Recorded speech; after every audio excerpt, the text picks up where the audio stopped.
It's hard to believe the CEO of Intel could give a keynote speech without mentioning its latest CPUs models to power the world's desktop and notebooks PCs. Brian Kranich's CES 2018 keynote in Las Vegas focused on how Intel is helping to power a new generation of data-driven services, drones and self-driving cars that the company is counting on to drive its future growth. The biggest surprise came near the end of the January 8 evening event when Kranich invited the CEO of Volocopter to show off the company's autonomous multi-rotor helicopter. First, the audience saw a video of Kranich himself flying inside the Volocopter in a hangar in Germany. The plane briefly flew solo inside the auditorium, though Kranich said safety concerns given the confined venue limited how much it could do during the demonstration. This was one of several new technologies shown during Kranich's keynote.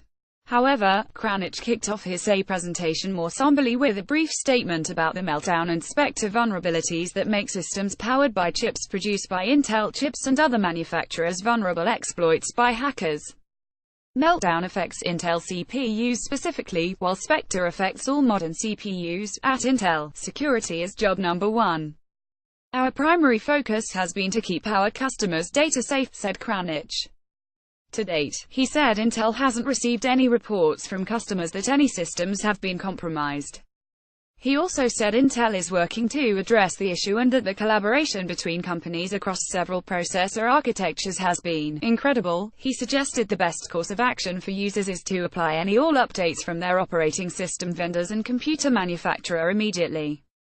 Kranich spent more than an hour, joined by partners, giving demonstrations of Intel-powered systems and services covering a wide range of industries from professional sports and so-called esports video game tournaments, to autonomous vehicles, virtual reality, and the first public showing of Intel's Shooting Star Mini, a small drone designed specifically for use indoors.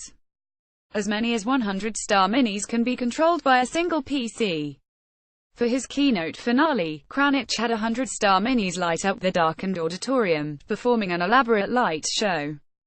After the demonstration, Kranich announced the audience had just witnessed the setting of a Guinness Book of World Record for the most unmanned aerial vehicles airborne simultaneously indoors under computer control.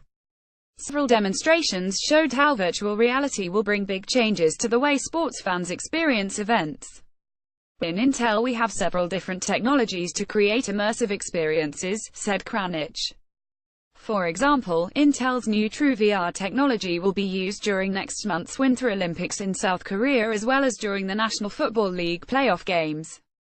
TrueVR uses hundreds of high-definition Ultra HD cameras to divide a playing field into billions of data points. Intel calls voxels like a pixel in three-dimensional space that enable a 360-degree view of any scene. When these images are all stitched together, fans can pick the view they want and pick the best seat in the house at any time, said Kranich.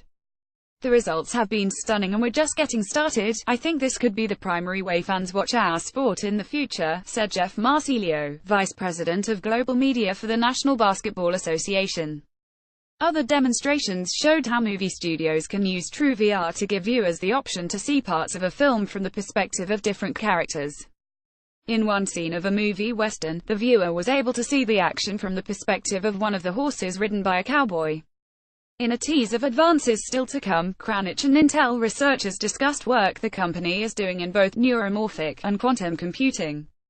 Neuromorphic computing uses digital circuits to mimic how the brain processes information. This has been a major research effort by Intel and today we have a fully functioning neuromorphic research chip, said Kranich.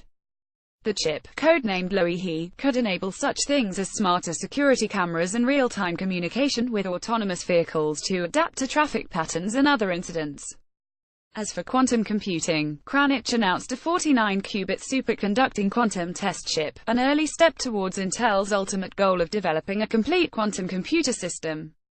Quantum computing is considered a major advance in computing with the potential to quickly solve problems that take today's supercomputers months or even years to solve in such areas as drug development and climate forecasting. There's quite a bit more work required than just this chip, but this is a major breakthrough in quantum computing, said Kranich. He believes the biggest impact will be in material science and the discovery of new materials such as superconductors and new molecules to advance pharmaceuticals. I'm confident it will transform our race for the better.